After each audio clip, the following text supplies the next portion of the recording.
Talk to lawyer Moday Ubani to help us understand the legal implication of this new development. Mr. Ubani, thank you for joining us on TVC News at 10. Perhaps you can help us understand the Section 34 of the Electoral Act of 2022, which seems to address the death of a candidate before the election. It says that the Chief National Electoral Commissioner shall, being satisfied of the fact of the death, countermine the poll and then appoint some other convenient time for the election within 14 days. Does this mean that the Abia State Governorship election stands cancelled following this event?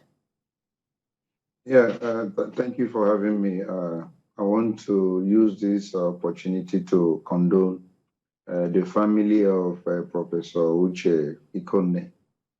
Not only the family, I think the government of Abia and then the PDP family and Abians, for the loss of one of the gubernatorial candidates of a political party whose death was announced today. So I express my condolences. Now, to be specific with the question you have asked, I think the section that you should take into consideration before 34 is Section 33 of the Electoral Act of 2020. That section gives room for political party to substitute a candidate that has already been submitted in accordance with Section 29 of the Act. Is either the person voluntarily withdraws or there is death. And when there is death, the Section 33 specifically empowers the political party to organize a fresh primary in order to produce a fresh candidate. That has to be done within 14 days. And so what has happened is that Ikonne is not yet a winner, is not yet a governor-elect. And so you take away the deputy gubernatorial candidate, so there is no any effect on him because some people may begin to speculate whether he can step into the governorship position, gubernatorial candidacy of a PDP. No, neither will the first runner-up be allowed to step in.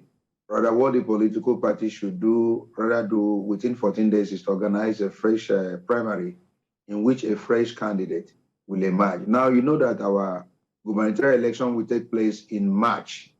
So there is no provision, there is no purpose of countermanding any election.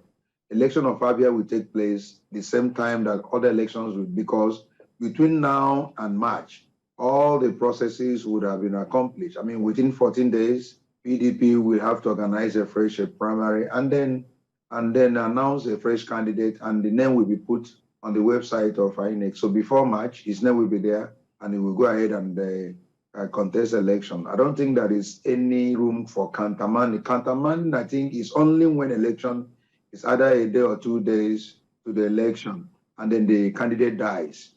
Now, it will be very impossible to organize a fresh primary within that time to produce a candidate, knowing fully where the election will take place maybe tomorrow or next tomorrow, or less than 14 days. So you have to countermand and then give 14 days, meaning the political party will be given 14 days to organize primary, and then after that, the INEC will now organize election within 14 days, meaning it may come up to 28 days before election can take place. But as I said earlier, there is no room to countermand because this is happening in January, and election will take place in March. So within now and February, all the processes that the Electoral Act has prescribed will be allowed and done under the political party, and then a candidate announced to the world, and then INEC giving the name of that candidate that has emerged as a fresh candidate.